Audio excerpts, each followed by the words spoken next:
Chaque fois que nous voudrons marcher dans le plan de Dieu, le diable combattra furieusement. Nous en trouvons l'évidence dans Exode 32, 1 à 8, lorsque Dieu sur la montagne a donné à Moïse le modèle du tabernacle. Le peuple tomba dans le péché et se rebella en faisant lui-même d'autres dieux. Quand Dieu accomplissait des miracles, le diable était tranquille.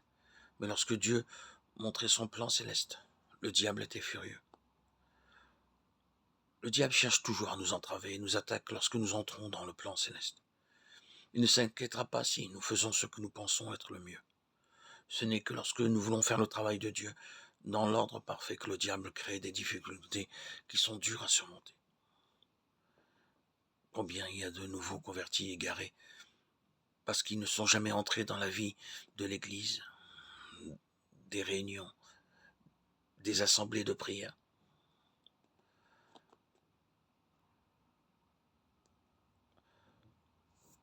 Soyons donc l'exemple donné dans Apocalypse 1, 10 à 16. Le livre de l'Apocalypse est un message donné par le Seigneur Jésus-Christ à l'apôtre Jean.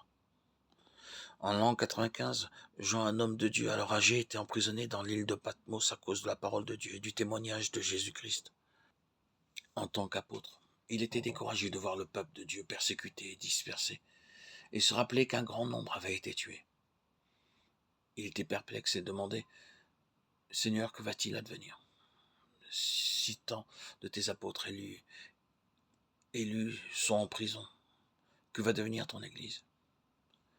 Puis le jour du Seigneur, alors que Jean priait dans l'esprit, entendit une voix derrière lui, et il se retourna pour voir qui lui parlait. Pourquoi le Seigneur ne vint-il pas en face de l'apôtre au lieu de venir derrière lui ? N'est-ce pas parce que Jean regardait dans la mauvaise direction ? Et c'est sans doute, bien sûr, pourquoi il se découragea. Et le Seigneur Jésus disait à Jean, « Jean, tu regardes dans la mauvaise direction, retourne-toi et entre dans une nouvelle perspective. » Les premières choses que vit Jean furent les 7 chandeliers d'or. Vous pouviez penser qu'il verrait d'abord le Seigneur Jésus, mais non. Il nous est dit dans le verset 12 et 13 qu'il vit d'abord ces 7 chandeliers. C'était comme si le Seigneur disait, « Jean, si tu veux me voir marcher et travailler, tu le pourras seulement dans mon Église.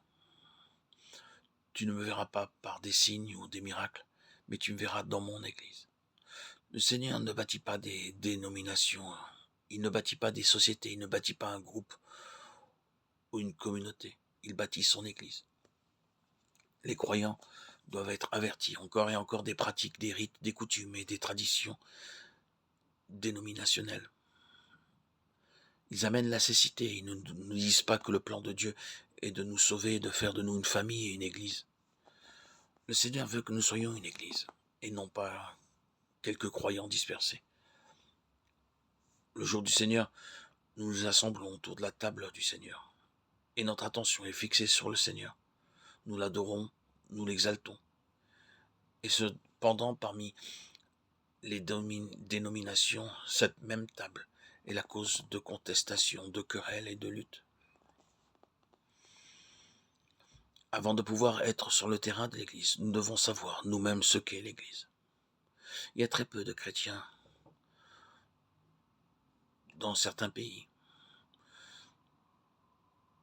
L'Église n'est pas de fardeau pour prier pour ceux qui sont envoyés loin d'eux. On envoyera peut-être quelques sommes d'argent, des colis, quelques missionnaires, mais on ne trouvera pas le temps de prier pour eux. Et c'est pour cela que vous trouvez tant de missionnaires à l'étranger attaqués par le diable. Certains peuvent prier d'une manière générale. Seigneur, veille sur eux, protège-les, donne-leur une bonne santé et subviens à leurs besoins. Nous devons nous tenir sur le terrain de l'Église pour être protégés des attaques de l'ennemi. La puissance spirituelle et la plénitude sont dans l'Église. Éphésiens 1, 22, 23. C'est l'Église qui montre la sagesse infiniment variée de Dieu aux principautés et aux puissances dans les lieux célestes. Éphésiens 3, 10. Le pouvoir de lier Satan est donné à l'Église. Matthieu 18, 19. En tant qu'Église, nous pouvons réprimander et lier Satan. Et c'est pourquoi nous avons besoin d'une Église priant derrière nous. Nous voyons dans l'Écriture que dans la fin des temps, le diable sera plus furieux contre les serviteurs de Dieu. Nous devons donc nous efforcer de demeurer sur le terrain de l'Église. Autrement, nous serons divisés et nous verrons notre travail dévasté.